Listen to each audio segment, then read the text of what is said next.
seems like it wants to keep coming back for the abuse on this show. I don't know what it is exactly, but it is the one and only Betsy Ross. How you doing? Pretty good. How are you?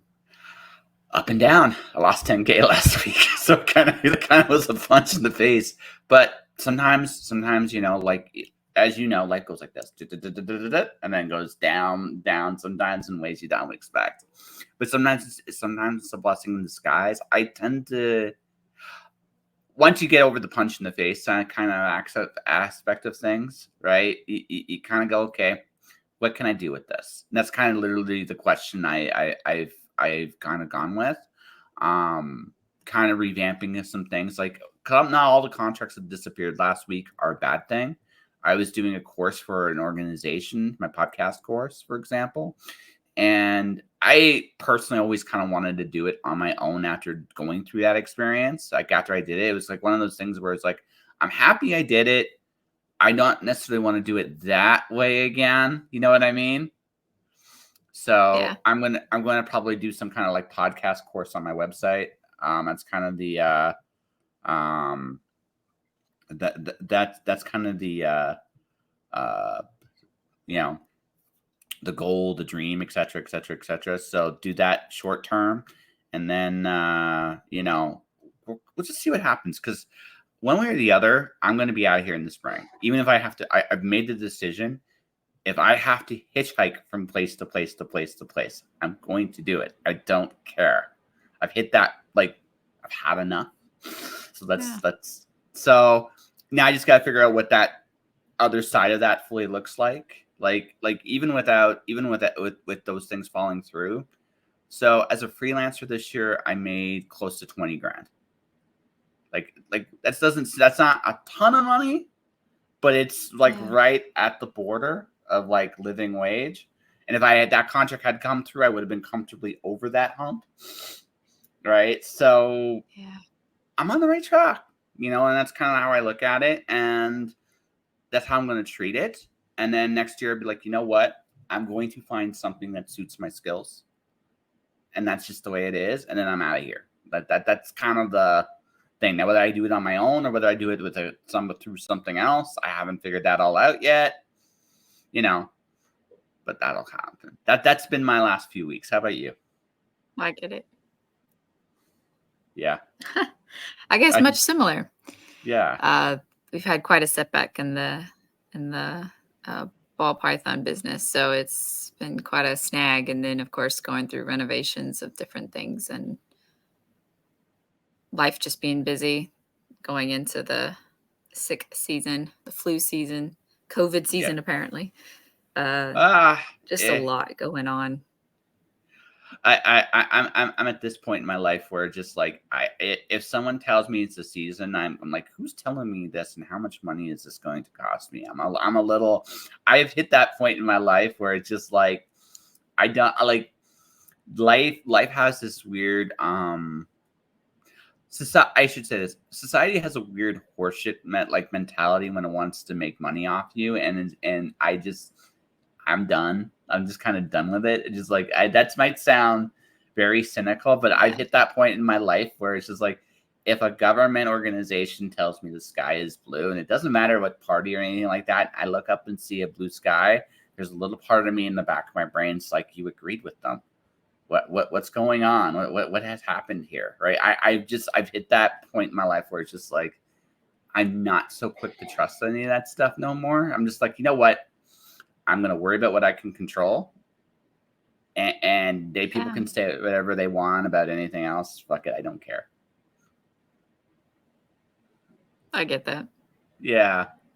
So, but I mean, hey, I got to read Fight 4, and you've come a long way as a writer. That's what I heard. You're not the only one who said that, so I thought that was kind of neat. Yeah, you're a lot more emotionally connected to your work. And that's, I think, one of the hardest things about being a writer is when we start, we have the ideas here. Right. And what you realize when you do this is like, here is important, but not as important as here. Right? That's the one that connects to people the most. And your best stories come from here, with here kind of like polishing it up a little bit. That's pretty much what I've learned. And I feel like you crossed that line with Fight 4. I don't know. Fight 4, I mean, Fight 1, I felt was more emotionally devoted, but that was just because it was supposed to be my only book. I was going to put everything I could in it. But as far as I've learned, even through just communicating with other authors on Twitter and such, everyone just kind of has their own writing techniques. I've learned even editors will edit something that's grammatically correct, but I've learned, especially as a poet, that to really transfer what you're trying to get, the message, that feeling, that stopping point, if you will, or that emotion you're trying to get across, sometimes punctuation isn't grammatically correct. I've learned to be emotionally involved, trying to relay all of that at once in one sentence, in one phrase, or anything. I've learned punctuation or run-on sentences or whatever. Sometimes it's needed. I don't know. I've fought with a lot of editors and grammar Nazis out there dealing with how Fight is written, and it's like, in the moment, that's how I felt like it should have been said. But now that I've ventured out, it's kind of probably just me.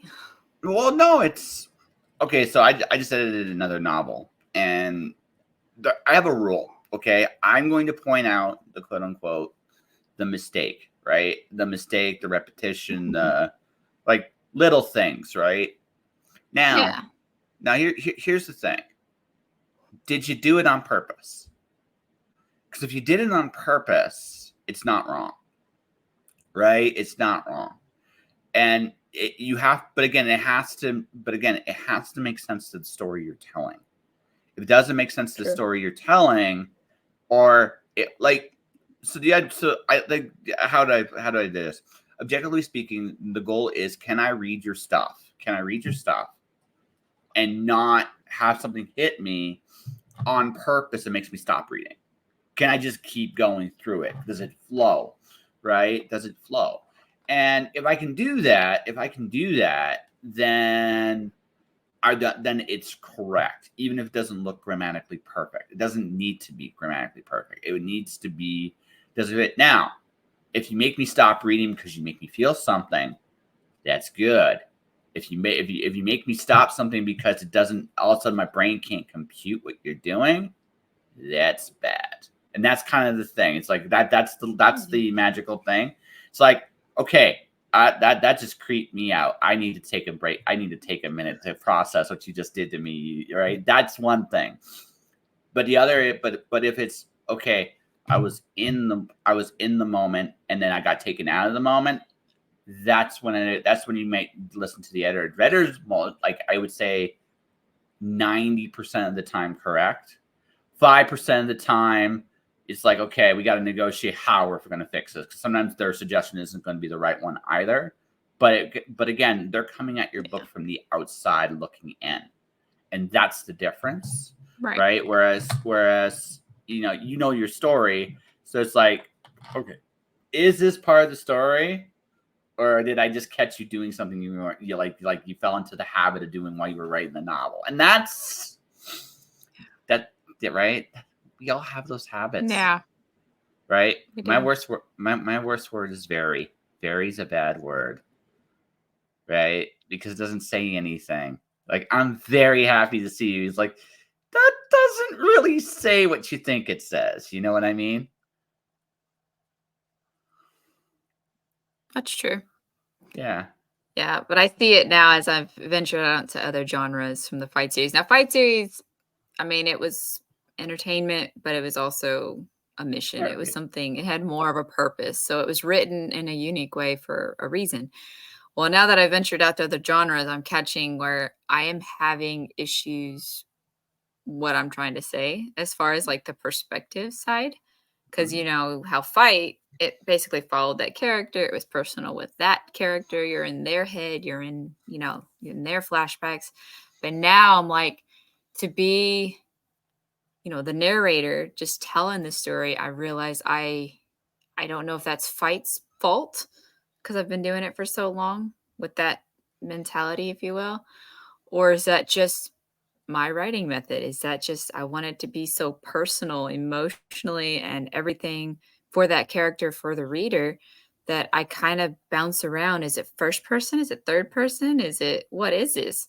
And I'm struggling with that. So now I'm wondering I should probably get a beta reader for all my books because like I said, you need that outside perspective. You're just writing it from your own story, just thinking it makes sense when it may not. Yeah. So my last novel I just did, which was basically an urban fantasy, right? So I came up with a former assassin killing evil versions of Knights of the Round. I kept it really like the plot's really simple, but it's actually a love story. So the way I did her voice was I as the narrator, I was a little in her head and a little not in her head, right? Um I wanted it to feel like you had a sense of the tone of her tone and a little bit of her voice in the narration. And you can do that with I think there's a trick to doing that with every character. You just got to figure out like who the character is. Like my main character is like her point of view was she's entering middle age or really close to it. Not quite in her prime fighting anymore. She's a little smarter than she was when she was younger, right? A little smarter, right? A little bit more dry humor. Can look at life with a little bit of a can look at the bleakness of life with a little bit of dark humor, a little bit of dark humor. But also like when it comes right down to it, she kicks ass, right? Like there's those that's her perspective. And when I did the villains' perspectives, I'm not going to reveal who the second villain is, but the first villain, I made him an evil genie. So I decided to make him like an evil used car salesman that you kind of wanted to punch in the face. And that was his whole attitude. It's like, can I make you want to punch him in the face? Like that was the whole goal, right? Yeah. Because that's the feeling I wanted you to have. It's like, this guy's an asshole. I want to see him get his ass kicked, right? And that's the idea. So when I do get to the point where he does get his ass kicked, you're kind of going, yeah, or you're laughing with how she does it because there's one scene in particular, right? Because he doesn't die like a regular human being because of how he is. So she gets the pleasure of shooting him twice. So it's just like one of those things where just like and she's a marksman, so she hits him in the exact same spot because she's that much just a little bit of a show off too. So it's one of those things where you can have fun with the voice, but you gotta figure out, okay, who is she, and how can I play with that, if that makes sense? It does. Yeah. It does. It's just I think as just like a writer, there's just so much you can just mess with. And that's one thing I love about fiction is you can do whatever you want with it. But to not confuse the readers though. I try to stick with the rule of write what I would like to, read, even Sure. if it was just for me. But at the same time, it's like, but you don't want to go all just confusing, jumping the perspectives or, you know, like the book I'm writing now, I'm jumping around. I want it to be where I'm just telling a story where I know everything that's going on. I can relay everything, but at the same time, I follow characters and I Yeah. know that's It's probably not good. no, it's actually, see, I disagree. I think it is good. I think what that is you have a plot, like you have a plan. Like this is what it sounds like. Like you had a Yes. plan, and your Yeah. characters are laughing at your plan, and you're like, they're They've laughing at gone you. rogue. Like, They've already yeah, gone rogue. It started out a romance and now it's like everyone's a psychopath. So it's no, like I have jumped all over the place as far as that, but not like I don't it's know. okay. Listen. I'm going to tell you this right now. I've had one guest on this show, right? She basically wrote a murder book. We talked about murder for like an hour. Like honestly, what I've learned about people doing this show is that people have this weird tendency to be like, we all have our little psychoses that kind of want to come out and play. And fiction lets us Yeah. do that in a way that's not, but it's actually constructive. Like it's not actually destructive because you're not doing it to anybody. You're just making these characters up in your head and you're putting them on the page and they're just doing their own thing. And listen, They're doing their own thing. They wrote it themselves. Yeah, that's it. What you got to accept as a human being is that you're not in control. Right? Right? I think that's the best art. Yeah. Just let it go. Yeah, but so here's the thing, right? I call it planting. See, I have a plot, I have a general plot of where the story's going to go. Right? Because here's the thing. Here's the challenge. Here's the real challenge. It's about expectations.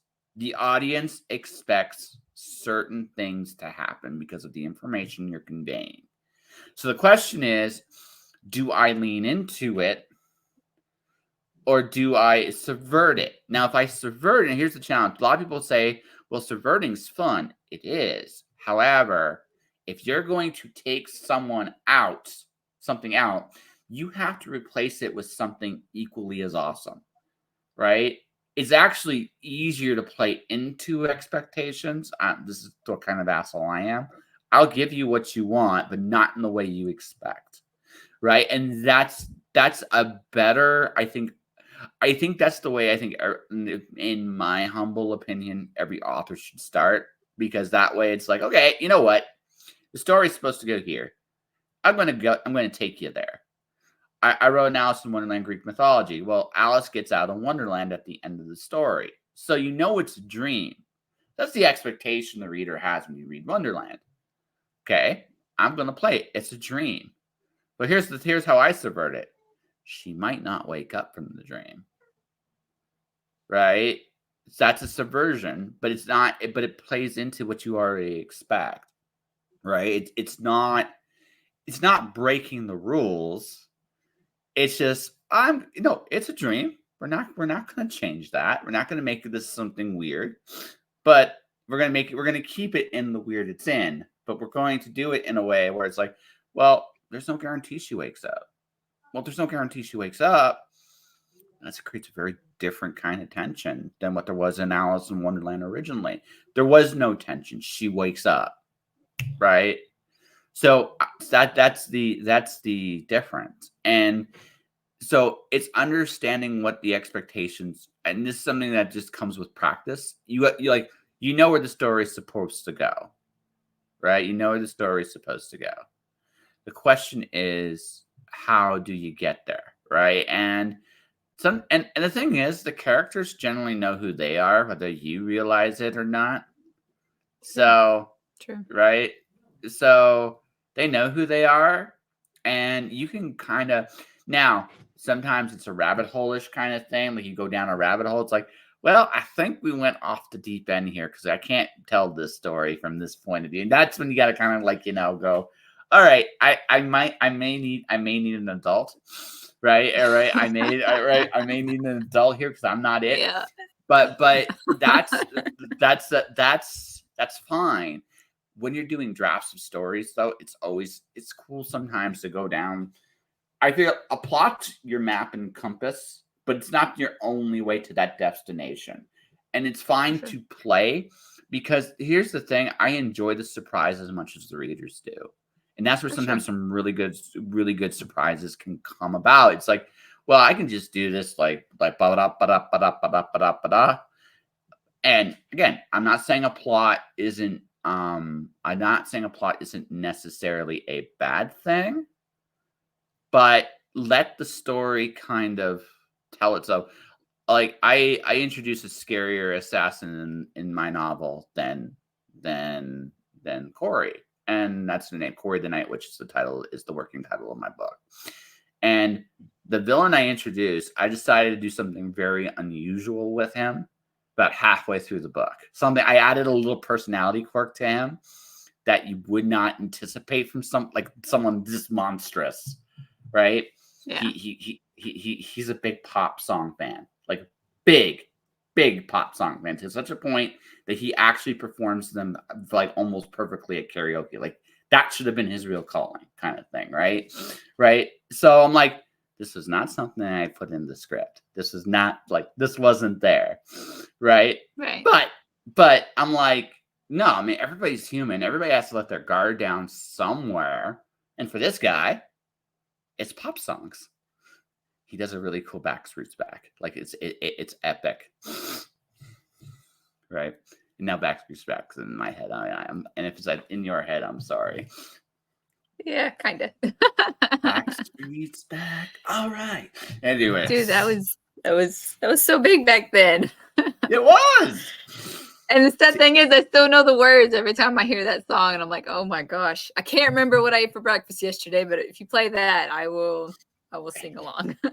Earworms do that to you, like, and that's okay. Yes. So when I do head to your neck of the woods, okay, we'll have to take you to the karaoke. Here we go, and we'll do it. We'll do it. Why not? God. Listen, I just warn you. I have stage fright.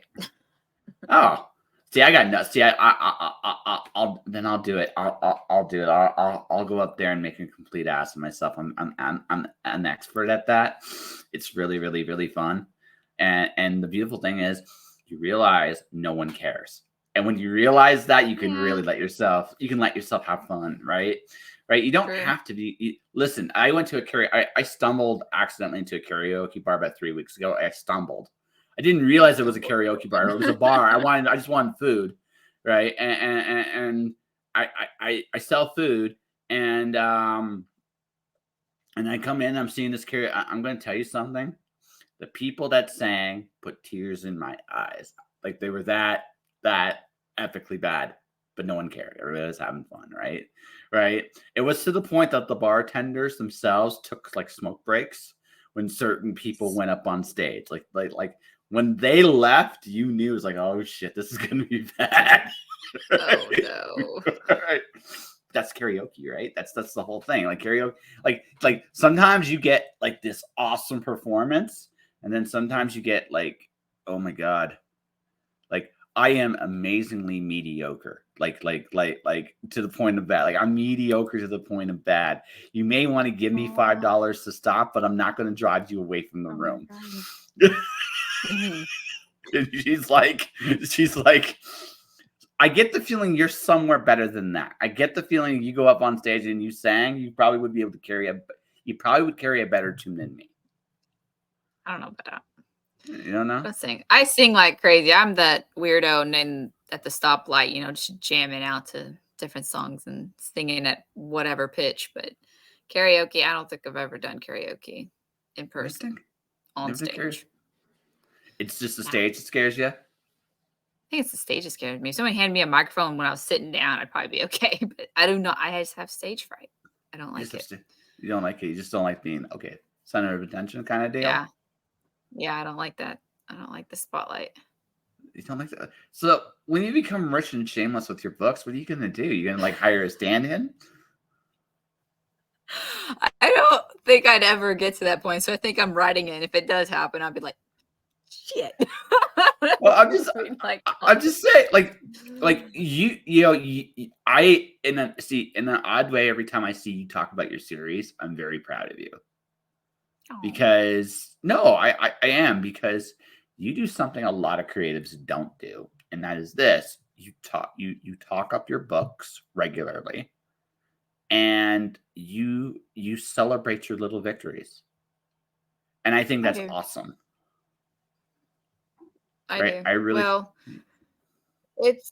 admit it can be tough. Like, I still struggle because I've only sold, like, I found out, only sold like 491 books since they first published back in 2017. And that's really not a lot. For me, that's a lot because I'm a nobody. But seeing other people who can sell like 50 books in a day, that's never happened to me. So it can be hard, but I can't focus on that. And I try to preach, do as I preach. So, where as far as like, you do need to celebrate your small victories. If count 3 good things that happened today, whether it's, I don't know, finding a penny on the ground or, something, I don't know, you won the lottery. There's a lot of good in between that long range of things. And I think people kind of just get distracted by it. Especially on social media. Well, we take for Yeah, that's we it. take for granted we take for granted our little stuff a lot. But I've also noticed this: your sales have gone up since you started talking about your books more. Kinda. No, I mean, they're not regular. I've only actually, that's not true. That's not true. They are regular. There's small. Like you might see, like this month hasn't been your best month, but I remember last month, like you did a few dozen, you sold a few dozen books, and there are authors who are going to listen to that and go, well, that's not like 481 books. Believe it or not, like you're an eighth of the way to a bestseller. Right, you're an eighth of the way. That's not a small number of books, right? It's not the biggest number of books, right? But I think one day you're going to get there, right? You keep doing what you're doing. It adds, like, momentum adds up. We talked about this, like the roller coaster of the early part. Like it goes up, it goes down, it goes up, it goes down, it goes up, it goes down, right? But what eventually happens, what I've noticed, that the ups go higher, the lows sadly go lower sometimes, right? But it's very true. they do lower. But I mean, at the same time, like you got to look at it. You got to look at it from the point of view of you're getting out there. I mean, okay, so like I told you, like I lost about 10K, right, 2 weeks ago. So there's two ways of looking at this. Okay, the first is, yeah, I lost 10K and that sucks. But the second thing is, yeah, I was in a 5-figure conversation about my business. I never been in a 5-figure conversation with my business prior to that point, and it probably won't be the last time, right? It probably won't be the last time, but it's all about learning. Like I tend to look at it like a sports analogy. You gotta first learn how to lose to learn how to win, and then when you learn how to do those things, you learn how to have fun, right? Because you can lose gracefully. You can, like, okay, I can shrug it off. Like, yeah, it hurt, but I can shrug it off and keep going, right? Then I win. I get really big, like bigger deals, um, bigger options come my way that aren't there before. How do I handle success? How do I handle failure? Right? And those things matter. You know what I mean? They do. It takes time to get there sometimes, right? Sometimes it really, really, really does. But you have to learn these things. I think it's a progression.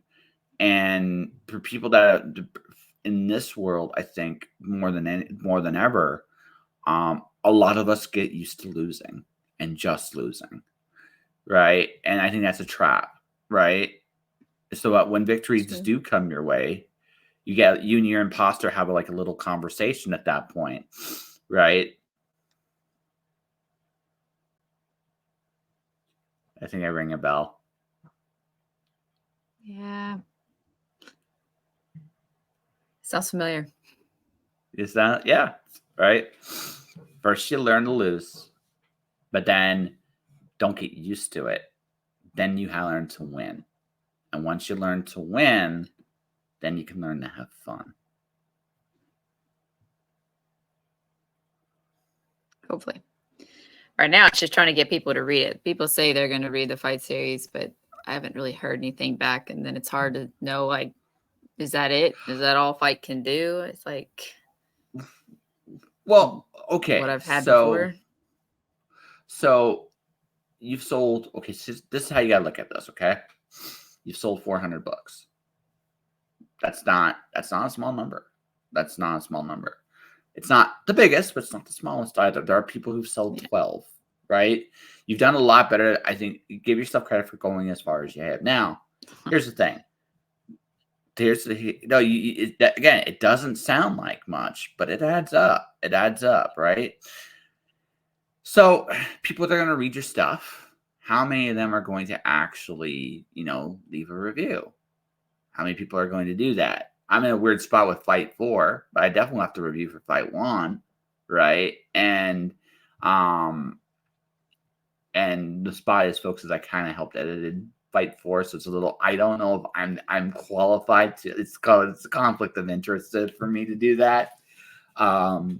So right? So I can't give it a review. I can honestly say, and I say this with no bias, like your writing in Fight For is you've taken some significant leaps and bounds. You've learned. So Yeah. I mean, you gotta you gotta like look at it from that perspective, but also look at it like this: people are reading it, and what you're gonna have to do at some point, and this the part's gonna scare you a little bit. I'm sure there are conventions near you or book fairs near you. So you get the next step for you is to actually go out into Maybe. the public eye, sell your books in person, and then Yeah. I bet you what's going to start to happen there too is you're going to see people that read your stuff. They're going to come back to you and say, "Hey, listen, I really read your stuff. Like, yeah, I've read some of your reviews, some of them on Twitter, some of them there. Like, you have made an impact on people's lives." So, and you'll get more of that in person, and you get like you'll blush really red because you would like, I didn't do this, I did right, because that's gonna be again learning to win, right? Yeah. But what's next for you is like you're gonna have to put yourself in public places to push your stuff and learning how to sell that way, and that's the next step for you. And that Right. means you're gonna have to in some ways get used to the public speaking part of this deal. Well, I'm usually okay when it comes to interviews and such, but like actually getting out there, I don't know. It's there have been times where I'm like, I need to probably make time to go somewhere because I live in a podunk town. I have to go to the big cities to really go to the cool events. Um, But they're like small, like better craft place. fairs, right? I mean, you got Well, craft yeah, I fairs near guess you. so. Start Yeah, we there. got that. Yeah, no, I'm not joking. Start there. It's a good way to cut your teeth. It's a good way to cut your teeth in this, right? So you can prep yourself for bigger things. Look, the first time I did a big city event, it was overwhelming. I also wasn't fully ready, so I went in there and I got my ass kicked, right? Something fierce, right? And I wish I had had a smaller venue to start. And sometimes smaller venues are because they're more intimate. You get to make a bigger impact. Again, you may not see as many people, but Right. sometimes it's not about many people. Sometimes it's the right people, And that's what right? fights for anyway. Yeah. So, like seriously, what you should be doing, and this is just me being like spitballing with you here, is you should be looking at your local craft fair. I'm sure you got a monthly one somewhere, right? A couple monthly ones probably in a couple different So, places, right? You call them up and go, "Hey, listen, my name's Betsy. I'm awesome and made of cheese or whatever the heck the intro is for you. I was wondering if you had a table where I can sell my books." And they'll be like, "Well, yeah, we got a table. It'll cost you like 20 or 30 bucks to come out and do it. And you go out for the day, bring some coffee or food and stuff, and you get to sit there, talk to your neighbors, make a little bit of an ass of yourself in a fun way, and meet people, talk to them about your series, and go, 'Hi, I'm Betsy.' And if you freeze up, and here's the thing, the cool thing about craft shows too, let's say you suck. Let's just say you completely suck at it. Okay, you lose 30 bucks. It's not a big deal. You've learned, right? You've gone through that process. You've learned it. And it's a step to getting comfortable where you can go to a bigger city and do a convention and kick butt. You learn how to do that here where the stakes are lower. Learn to have some fun with it, and then you can go up into like the bigger events and be like I'm not overwhelmed so much now. I can handle this shit. right. You're, That you're makes like, sense. shit, I have to go contact these people now because it fucking does make sense, right? But that's the No, next it step for you. does. Yeah. It's the next step for you. Like the internet can only go so far. Like there are advantages to it for sure, but I mean, doing shows, meeting people, going Yeah. to events, you have to do that stuff. Yeah, I agree. Yeah. No, I agree. I'm just trying to find different ways on how to get out there because, I had recently gotten a TikTok. I've been trying to be more, oh, what's the word? I guess active just on all the platforms. But all lately, it's just been bots and just ads and such. And then it just makes it no point. It's like TikTok, I thought that was great. I was getting 700, 800 views. And then all of a sudden, it was like, I'm barely getting 200, if that. And then I just have a bunch of bots following me just like everywhere else. And it just makes it hard for the little man to really get a voice out there, Yep, it's constant stuff. especially on But a you got dark topic. it's also I'm very torn on TikTok. There's a lot of potential to be very explosive on it, but at the Yeah. same time, I feel like if you have it feeds into ADD big time because like all those shorts are like these are 30 seconds at most. Like what the fuck am I getting into here? And then you hear these stupid sound effects for no reason. It's like what kind of stupid shit is this? Right, but I mean, and I'm just me being middle aged and crazy. It's like, what the hell is this, right? But Yeah. but like, hey, I mean, I can't like. I looked at the numbers on TikTok and I'm just like, okay, I can't really argue the numbers. I really can't. Like the numbers are there, and you see, like the reach is possible, but also it may not be for you. Like that's the other thing too. Like just because it's the biggest thing doesn't mean it's necessarily your best thing, right? Yeah. Right. So like for you, I mean, considering your subject matter up until this point, at least, um, you know, events that reach out to veterans would feel like the best spot for you to go to. But I don't No, know if that's that's been my goal since the beginning was veterans and then of course their families. But, yeah. it's still a dark topic. I mean, not everyone's all, jumping for joy to talk about their feelings or read about them. Um, but that's where marketing fight. I mean, it can be for entertainment. You don't have to have PTSD to read it. And even if you No, do, it's it's just it's just a fictional story. You can just see it just like that, but it might make you feel things. That's the only thing. But if you're a family member of a veteran, then I would say it's definitely an eye-opening story just to read because the emotions are very real. A lot of the situations are real. Maybe not for your veteran or for every veteran, but they're important to talk about. They're important to bring to light that things are happening in the veteran community that not everyone's talking about or willing to talk about.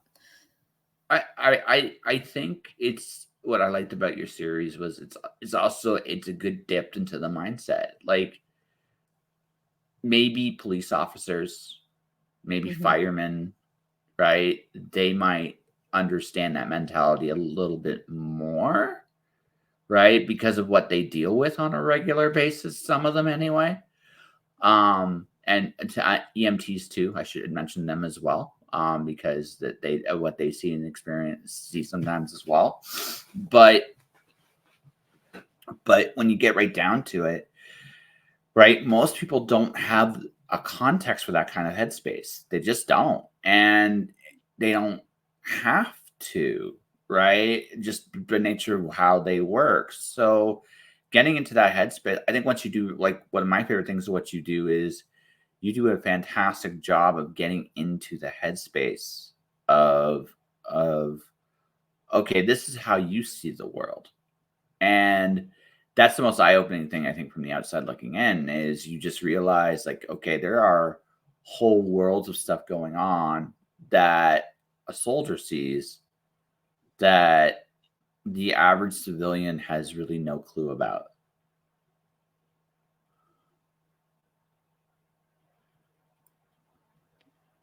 It's hard truth. Yeah, well, you have to. It's what you do. Hi, we're gonna deal with a terrorist threat, or we're going into another country. We're fighting people for very, very who see the world differently than even we do. And you deal with that stuff day in and day out. And then when it's Yeah. over, like how the hell do you go back to normal from that? You've seen what you've seen. You can't unsee it. And Yeah. and honestly, would you want to at this point? Like you are who you are now and you have this experience and like telling someone to go back to normal or you got to turn off the thing that made you you, it can't be done and it shouldn't be Yeah. done, right? I think that's the other thing is I don't think it necessarily should be done.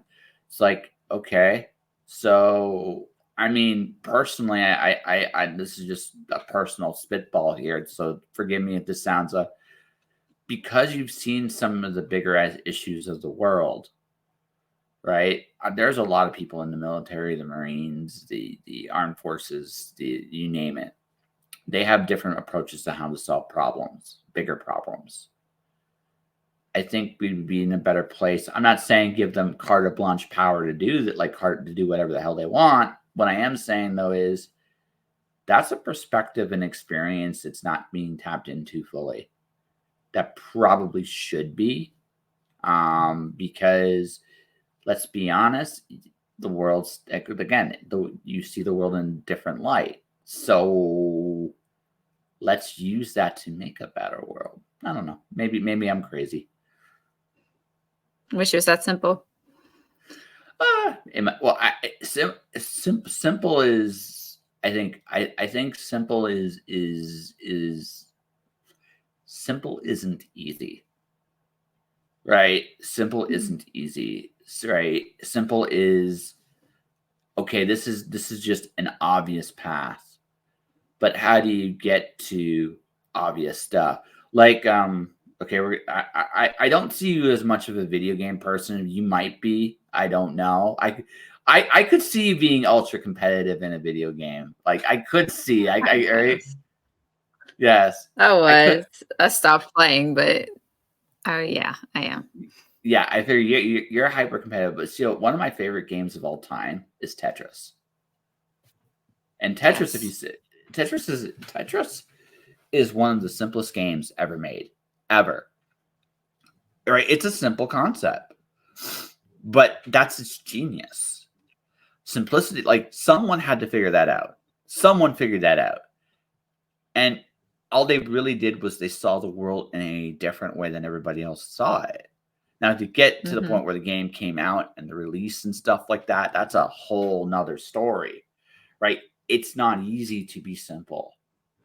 It really isn't. It's That's true. super right. It's not easy to be simple. People confuse simplicity with ease. It's not. Simplicity is a state of mind, and to get there, to truly get there, you have to be willing to follow through, and that's not easy. That usually requires some very fundamental changes on the inside to get to that point. Like I said, we live in a society, like I said, I just pointed out a very practical use for people that served, right? They see the world differently and use those skills in different ways. Like fix the infrastructure in the country. I can't think of a more qualified group of people that would, I think, happily do it too, right? But at the same time, right, there the systems in place are there for a reason too, and not always good reasons, not always bad reasons, but the systems in place to change that system requires work on a bunch of sides, right? It would require a change from the side of how we normally do things now. We have to get rid of it to replace it with something new. Do we want to do that? And that's a question, right? And it's not always an easy one. No, a lot of variables involved. Partially because Yeah, people don't like change. that's part of it. That's part of it. But part of it is also just again, it's a perspective that's it's not really heavily considered, right? But it's there. it can be done. Right. And again, it's simple, but it's not easy. What was your video game? I'm curious. What was the game of your choice? Oh, I haven't played in years. I do love Tetris, but I had a PlayStation back in the day. What was you? I'm just curious what the game was. You don't need listen. You don't need to have played it for years. I'm just curious. Well, Spyro the Dragon was one of my bigger ones. Then, of course, I had Oh, 007. And then, of course, Crash Bandicoot. okay. So you love the side scrolling. You were a side scrolling gamer, and yeah, that's okay. Nothing wrong with that. Hey, listen, side scrollers. I still listen. I am old enough to remember Super Mario Brothers 1, 2, I and love 3. them too. Yeah. Yeah. My favorite one is actually Super Mario World. Although I got to admit, like Super Mario Brothers, the Tanuki suit and Mario 3 was probably the most busted thing I've ever seen in my life. Like it was just busted, right? But I mean, so yeah, that's right. I'm old enough to remember those video games. That's why they've never made anything as good as that Tanuki suit. Something about being invincible for 5 seconds at a time is probably a little too good. It's a little too good, folks. Yeah. Right? But it's one of those things where like no, like side scrollers are great. Like my favorite games from that era was I'm a Super Mario Kart person. I love Mario Kart.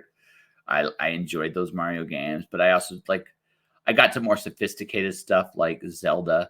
But again, that requires a certain degree of patience and time. Now, when I'm younger, I have all the time in the world. Now that I'm older, it's just like I don't always have this time anymore. Right? No. I can get it in like little bunches here and there, but that's about it. Yes, good times. Yeah. Okay. Hyper competitive Betsy. It's like okay, we'll have to. So now I know this too. It's just like okay, well I'll have to keep this in mind. If I play you something like air hockey or foosball or something like that, you might just try to take my lunch money. I love those games. Yes. Favorite. Yeah, air hockey, I'm still okay at. I'd have to get back into. I haven't played it in a few years, but I'm still okay at air hockey. Foosball, I suck, but I'm willing. I willingly suck. It's Yeah, okay. me too, but still, it's fun. Yeah. Yeah, it's fun. Air hockey. I was very competitive with my dad for years and years and years and years. He can't do it anymore. Like he's no longer in the he does the reflexes anymore to do it. So now we just play basketball. It will just shoot. Works. Yeah, it will just shoot now because he can still do that. But yeah, when he was his when in my heydays when I was a kid, man, we would like play and my fingers got really tough after a while because I would just hit like they would just like bang, just would hit. Yeah. Yeah. Oh yeah, It's a not good for the time. hands. Yeah, good times. So note to self: Betsy is competitive. Keep that in mind. Keep that in mind. Okay. So is it so you need Unfortunately. no? That's I don't think that's again. I don't think necessarily they're bad things. I think it's about when you use those Oh, not things, at all. right? Right. Right. Yes. Right. Precisely. Yeah. You're like again. You've told me you're regular. Like you raise kids. You have like your own like business on the side. You're right. And I think it's a farm, right? So between all those things, if you didn't have a competitive nature, you couldn't do it. Maybe. I Maybe. I don't know why I do what I do. I don't know how I do what I do. I just do it. I yeah, don't know. that's okay. Kind of just accepted that I'm just out there trying to do it all. There's nothing wrong with that. It's exhausting. Sure, It's sure. exhausting. I'm just Listen, trying to kill myself slowly. well, no, you're trying. You're trying. Okay, again, I've talked to you a few times. Hmm. You're just looking. You're looking for what makes you happy, That's it. and that's like we talked. I mentioned this at the beginning. You learn to lose, then you learn to win, then you learn to have fun. I think with what you've been through, like, you just woke up one day and it's like, I'm tired of that. I'm tired of feeling this way and I'm going to change. And I think your whole journey has been about becoming whatever that ideal inside you is. You've been seeking that ideal. And I think that's admirable. I think that's admirable. I think the things you've accomplished, you should be very proud of. All of them, big, small. It takes honestly, like there are look, I do freelancing. I do a side gig as well. I don't have the family stuff. I don't know how I would doing what I'm doing with a family. Maybe I'd be better, maybe I'd be worse. I don't know. Um, but you've somehow been able to, like, you've been looking for the things that have made you happy in your life. Like and I think part of that for you was looking for the things you've always wanted and you've worked at them, right? And you've worked to make these things a reality. And I think that's a fantastic thing. Now, the big question is, are you happy? I hope so.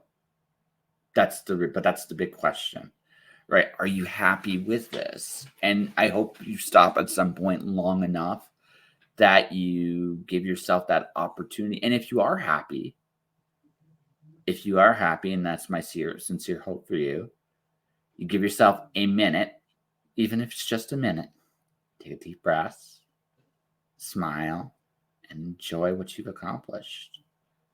Because if anybody deserves that, it's you.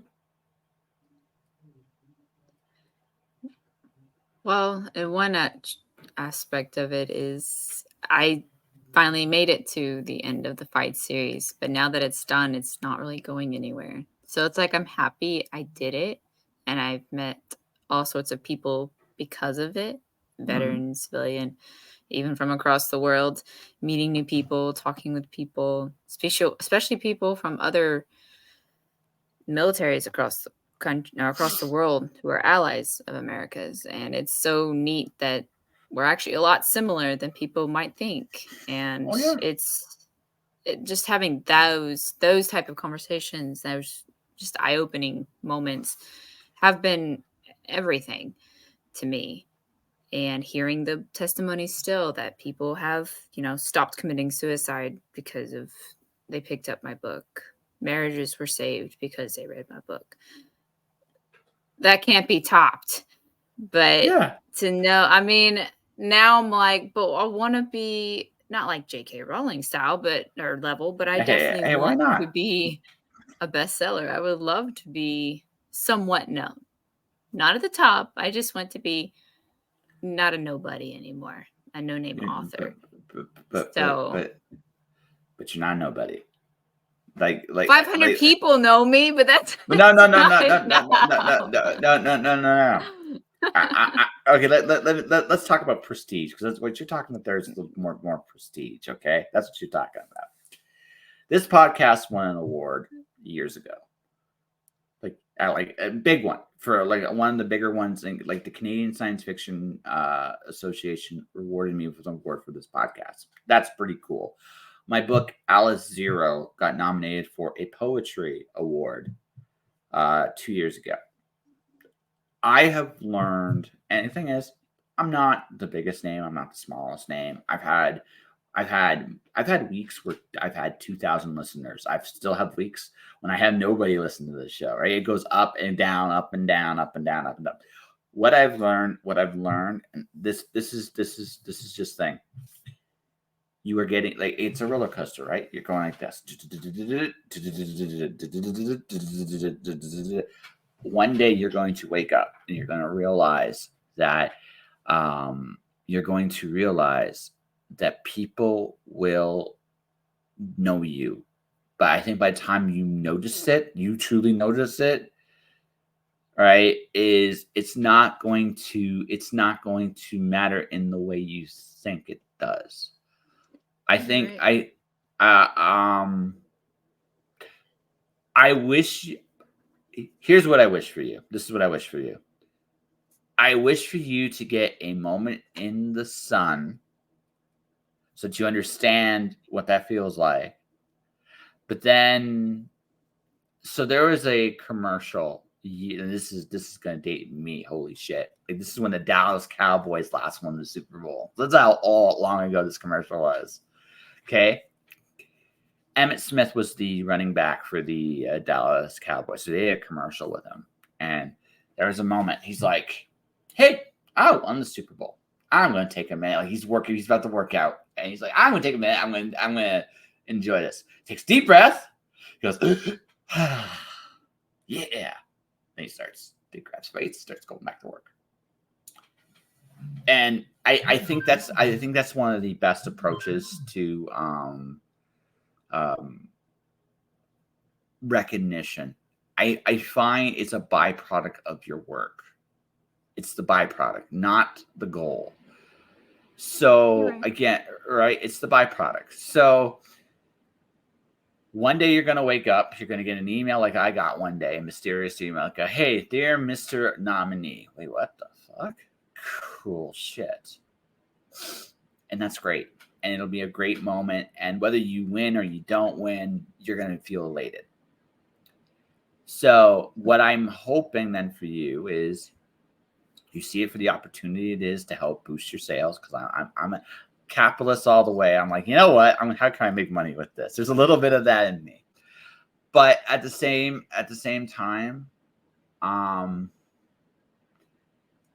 prestige is, in many ways, it's nice to have, but it's the least important thing. You're right. Right? It's the least important thing. And it'll often come when you least expect it. Right? It'll often come when you least expect it. And it will come when it doesn't matter as much as you think it does. And that's kind of how I like it. Right? Now, that all said, that the day you sell your 1,000th book, right, and you will sell it, and it'll probably be sometime next year. I'm actually going to bet money Probably another on 6 years. It took 6 years just to no, get here. it's gonna be faster because you've been selling more faster. It's been happening more and more. No, there's no maybe. I've been watching your count, right? Like, you sold a lot more books this year than I think you realized, right? Maybe. All right. So you sold a lot more than you realized. You broke a quarter of your sales of that. So those sales you're talking about happened this year, at least a quarter, right? If you did the math on it, at least a quarter of them. No, maybe. I know. I when you post your little victories, I'm like, I remember one month I think it was 42, 43. Another month it was 20, and that's 2 months at 60 books right there. Da-da-da-da. And I remember sometimes when you had your victory, I would respond to you, and the month's not over yet, right? And that's the thing, right? Yes. You remember, right? So Yes. So if we're gonna be very honest with our math, I think the biggest lesson from you to learn is you've been talking and talking and talking about your series for a long time, and in the last few years, this year especially, you've gotten more traction. Now, again, it's not like it's not like a rocket. It's more like it's more like a glider. Right, it's more like a glider. It's going up slowly, but you have. But this year, you sold probably. I would estimate, just based on what I've seen, probably somewhere around 120 to 150 books this year. I'll have to look into that. Do the math. I know it's at least 100. Do some math. Right? It's at least 100. Look into that. Yeah. It's more than you think. I know that for sure. It's more than you think. So if you've done that, then take comfort in the fact, right? Take comfort in the fact that it will come faster and more often as you keep releasing more books, as you keep doing your thing, right? It's not going to make a huge, again, it may not be these big, like, it may not be big stuff right away, but over time, right? I could see you hit 1,000 next year. But maybe it takes That you would 2 be cool. years. Maybe it takes you 2 years. But you're going to hit it I think you're going to hit it sooner than later. We'll see. I mean, it's really not for the sales, especially with Fight. Fight's really not for sales. It's really to get the word out there. It really is. It's a mission. It's everything. But Yeah, the more people who can get a hold of it is better. Yeah. But again, you're going to get there. It's okay. And it's okay to be proud of that too. It's okay. Oh, I will be. I will be dancing. Will you film the dance? Oh, I will dance if that happens. Hey, if you sell 1,000 books, what kind of dance are we getting? Like, are we getting like a? I don't know. I want like a football style touchdown dance. Oh Lord. Hey, listen. I don't know your significant other that well, but I'm willing to bet. It's like, honey, if I sell 1,000 books, I do a football style touchdown, would you be part of it? He'd be like, yeah, let's do it. Let's just do it. All right. He might. He would. He would.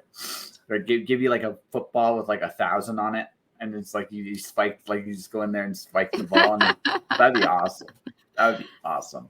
Oh my goodness. See, think of something. You think of something, okay? Right. Yeah. You think of something. I'll watch. I promise. I will watch. I will watch. I'll be like, yes, that's right. Maybe show like an MC Hammer GIF, like like Donna. God. Again, I'm aging myself big time with this episode of Joshing.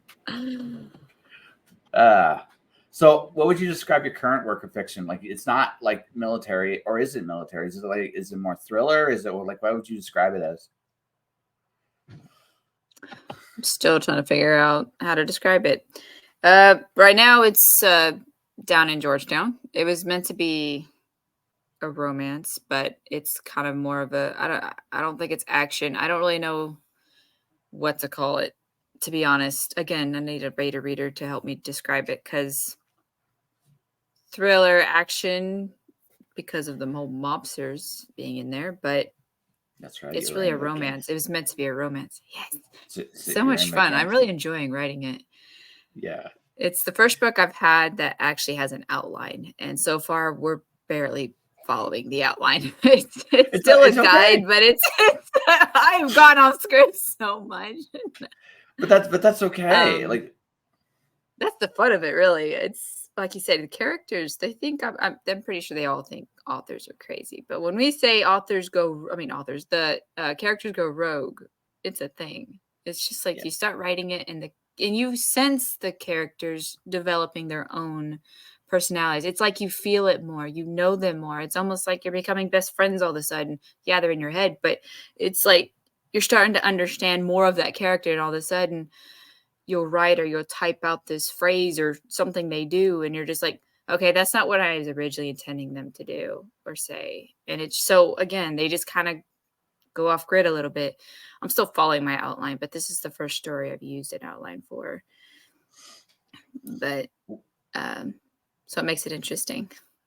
Well, yeah. Well, so you don't get lost, right? It's so you don't get lost. It's like, right? It's like, okay, I can go down this rabbit hole. Wait, it's not where the story's supposed to go. Okay, hold on, stop. This is where you need to have a conversation. Like, this is what happens. Like, okay, stop. Where are we going with this? Yeah. Where are we going? Yeah. Because we do need to go here somehow. So I don't care how you get there, but we got to get there. And sometimes the character goes, and sometimes the character goes like this. I don't care about your stupid outline. And I'm like, well, okay. But where are we going? Then where are we going? Then where are we going? Do you know? Okay. Do you know where we're going? Right? Because I don't mind making it work. Right? So I don't mind making this work. Yeah. And that's the thing. But you gotta make it work. Because if it don't work, then I'm in trouble. And then then that's when people like, think this story makes no sense. Like, because here's the thing, it's got to make some sense, because if it doesn't, then the character goes to you. Then the readers go, we lost, you lost the plot. And you can't use the excuse the character made me do it. Right. It's like you can't use it. It's like the character Kinda. yeah. Can't use it. Yeah, It's but got I it's got think sorry, it's more interesting, though, when you do let loose a little bit, if you will, because oh gosh, I think my outline's showing, like, 27 points, and I'm only on 6, and I've made it to chapter 6. So, it's so one way or another, I'm coincidentally following my plot, but there's, like, yeah. other parallel stuff going on in the background, and so it's very and it's like, that wasn't my intention to be such a dark story, but it's turning into I mean, you I have think I don't know gangsters. if it falls into the it has gangsters in it, so it's like but it's not your typical mobster story, so I'm like, "This is corny, it's gonna be stupid, but I'm really enjoying it," so I'm like, I don't know, maybe I just Eh, like corny and stupid, I don't know, eh, I don't know, but it's a hey, great story to me. hey, listen, I still love, again, I'm aging myself big time here. Bugs Bunny's take on Al Capone. So there's so much, so he'd fight Al Capone a couple times. My favorite was Al Capone would count money. So he goes, one for you, and one for you, one for me, and then two for Yes, you, and one, two for me, and three for you, and one, two, three for yes, me, and just like, yes, you're right. That's an interesting way of doing it. And then Bugs just stole all the money with just becoming different characters. One for you, one for you, one for you. It's just like, yep. yeah.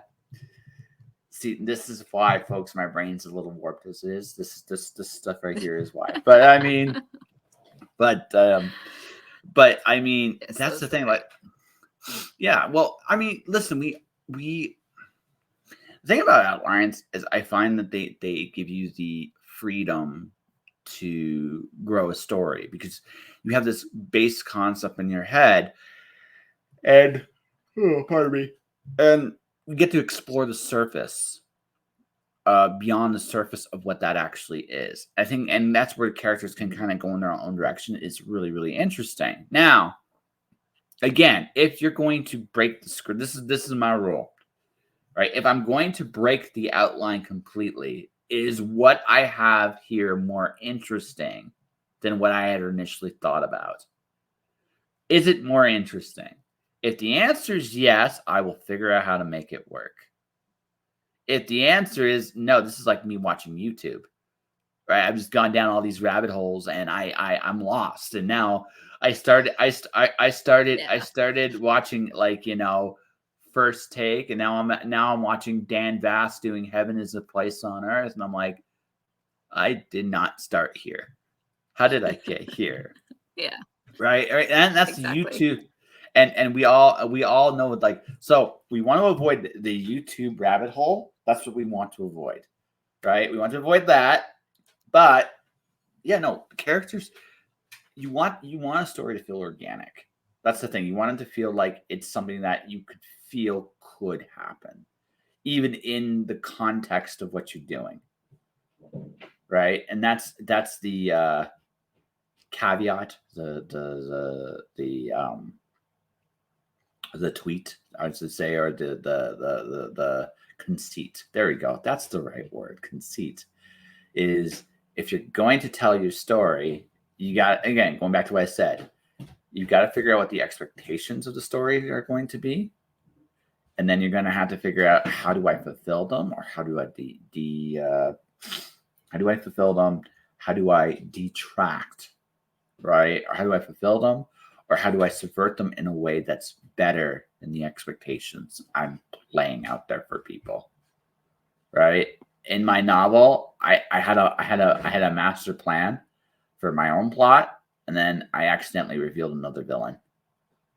I'm not going to give that one away, because it's Yeah. too perfect. It's too perfect, I right? understand. I Yeah. understand. But it ties. But the thing is, I figured out how it ties into the story in a way that made sense with the story I'm told. right? Perfect. And yeah, that's it. But it's still about killing that night. It's still about the stupid magical item he has. It's still about how do I deal with him, and it's not that different than what I initially planned. Not that different, but it's different enough. It's a little bit like, but it wasn't what I planned initially. But I set it up. I realized I actually set this up here. I'm a Mhm. genius by accident, but I'm a genius. Yes, you gotta give yourself that boost. I'm a Yes, natural. that's right. I'm a natural. That's right. Okay, Yes. accidental genius or genius with a K. Yes. That's right. That's what we're gonna do, right? But that's it. It's Yes. got to feel. It has to feel. It was. I'm still like now. I'm having my own betas going through this. It's like, is the payoff better?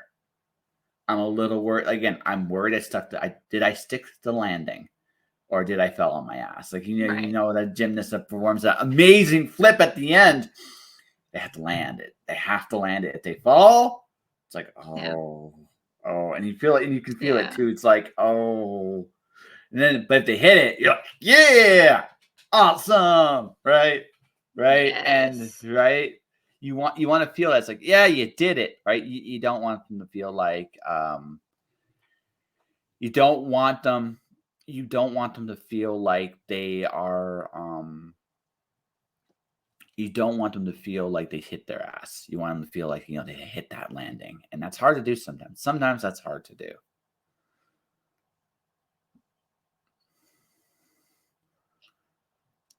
Agreed. All right. So do you know when the book's going to be ready? Not completely. I've been moving pretty rapidly with it.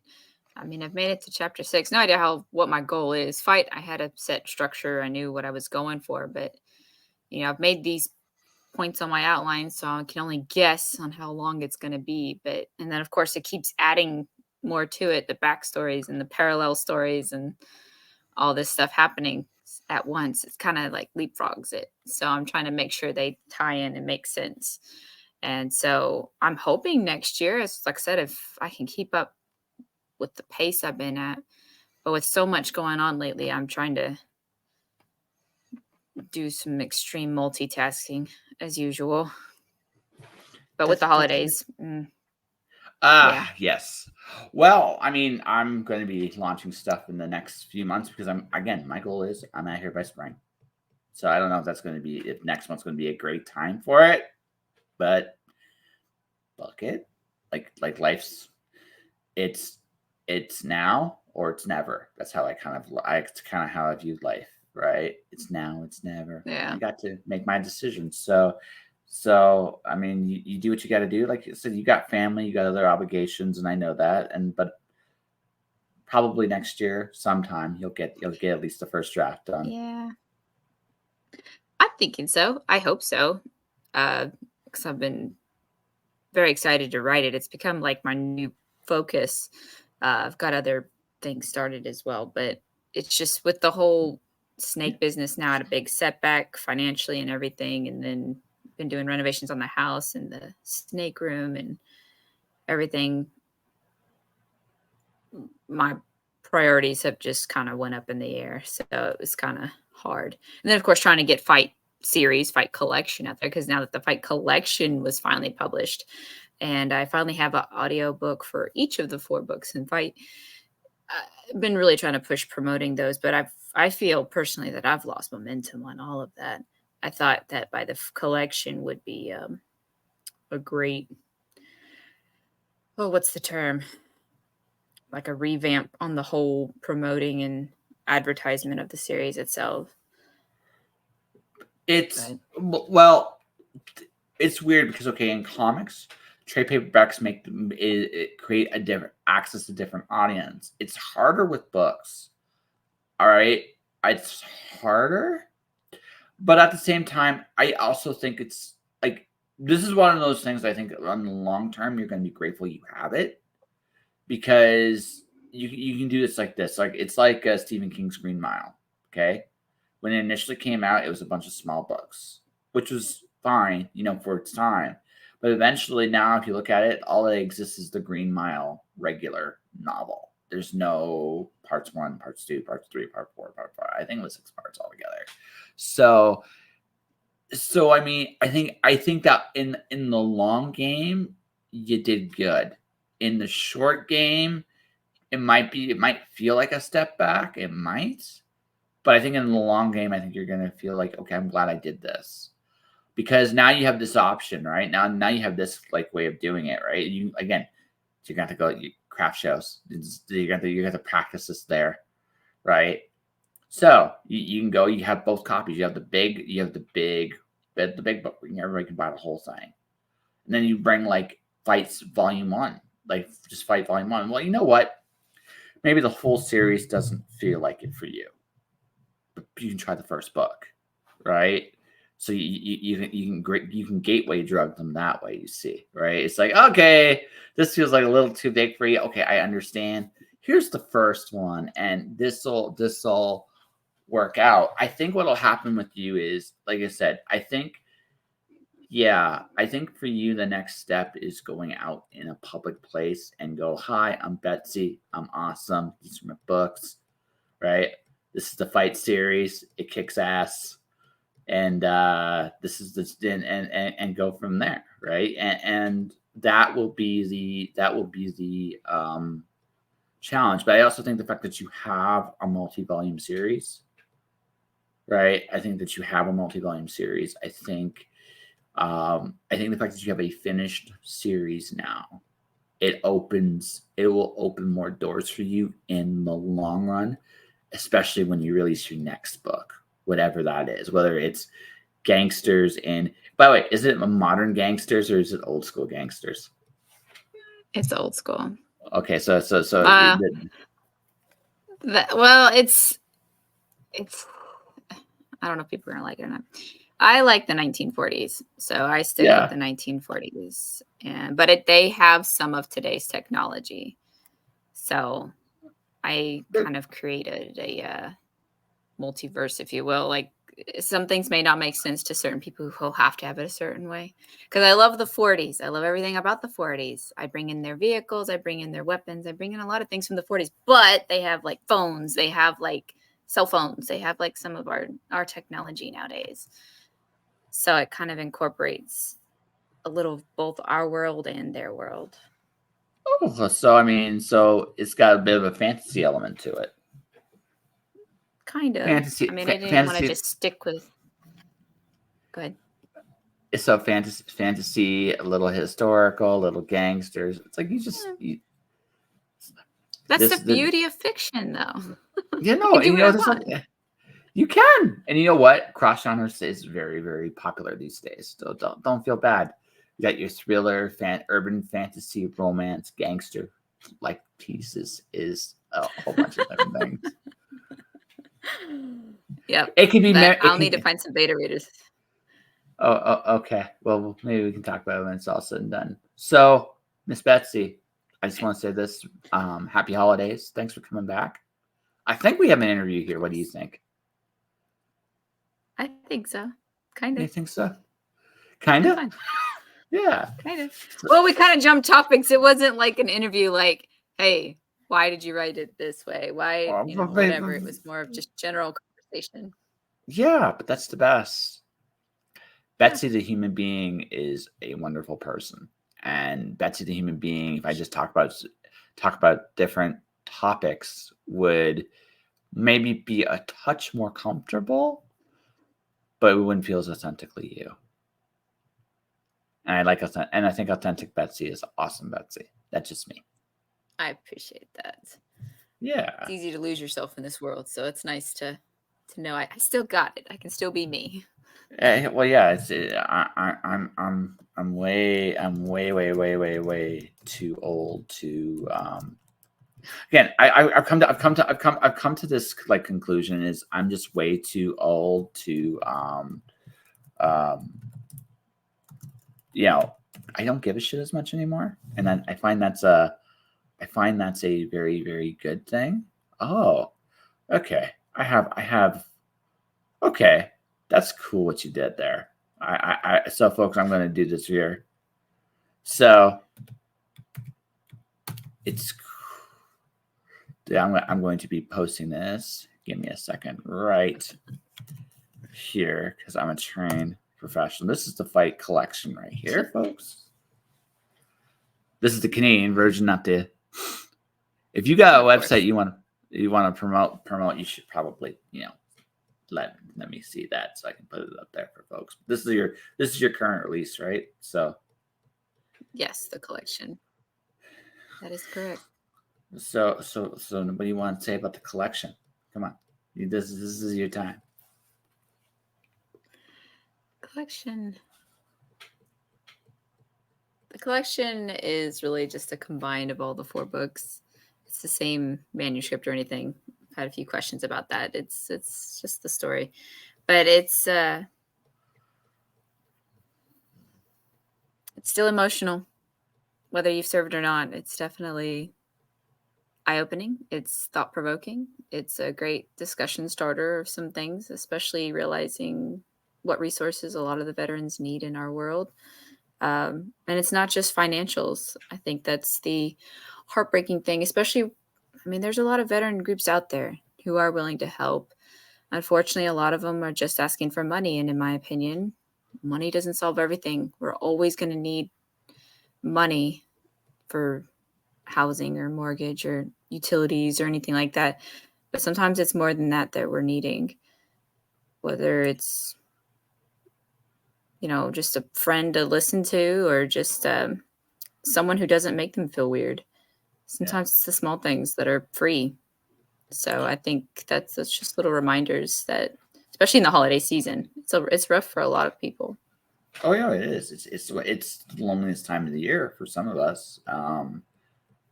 Like the week of Christmas, initially I was planning on going home because I was going to get this big thing. It's like, hey, I can fly home. That's not happening, right? I don't know what that's going to look like for me. But it's a tough time because a lot of people think the holidays is a good time for family, and it can be, but it also can just be a terrible, right? And it can be a great time, but it's also a very lonely time.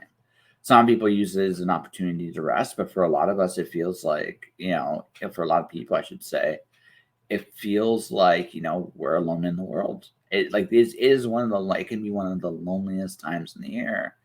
And I think I mentioned this earlier, veterans that have served, have seen things and done things that are very hard to relate to for the average person. And that's probably a good thing overall. But at the same time, you gotta understand what that actually is. And I think one of the biggest things is, and we'll say this about your series, is it helps people understand. And if you're talking about the littlest things of all of us want to be heard and understood. It doesn't matter who we are. That's as human as it gets. And I think what Fight does, and this is the biggest compliment, maybe and something you can steal from me liberally, is it helps people understand just what goes through a soldier's head when they come home. That was one of the goals. Yeah. Was just relaying that the hardest part is the transition part.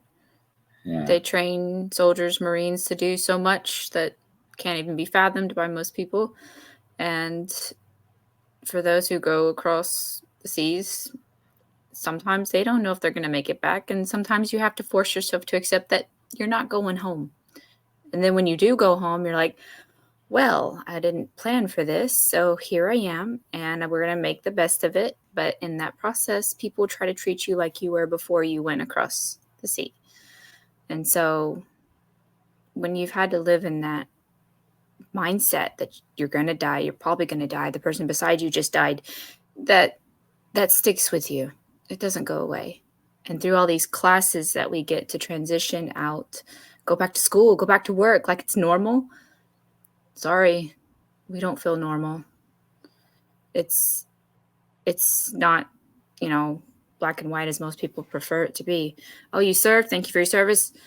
All right, now you go to school. Now you go to work. Now you start a family. The whole society base propaganda. I don't know what to call it, but that's not for everybody. And even if they do have a family, especially on holidays when you're forced to be around family, that just makes it more hard. Because how do you relate? Because you're not that person anymore, and they don't understand you. And that's what this book does, is it helps bridge that gap. So it helps bridge that gap for people to see. So if you have anyone that serves, you should definitely check the series out. And how can people find you if they want to find you? Well, for me, I am on Facebook, Fight with Betsy Ross, Twitter, Instagram, TikTok now. Yeah, you're on TikTok now?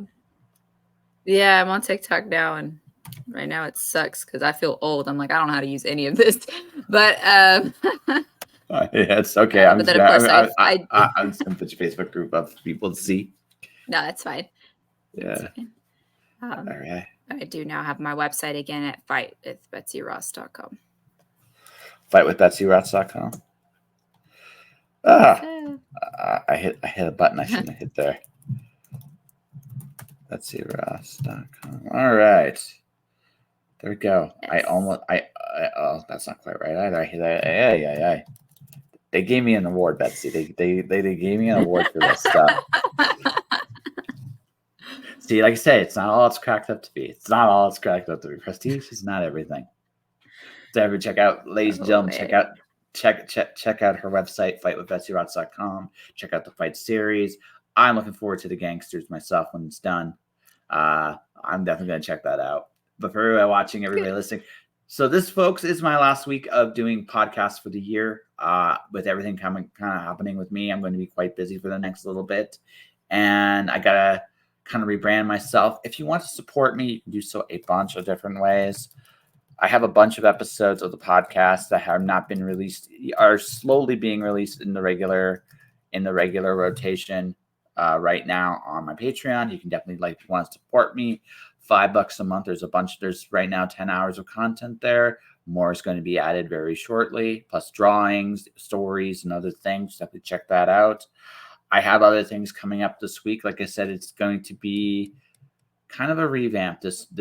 A revamp and a reinvestment of some of the things I've done. As I've mentioned before, I've gotten my butt kicked, but I've got some things coming up. I got a Kickstarter service. I might even be doing a little bit of a course. We'll see how that all works out. But I want to thank Betsy for coming on the show. So thank you. And for everybody watching, everybody listening, thank you for watching. Thank you for listening. Stay inspired. Keep shining in the dark. And I'll see you next time.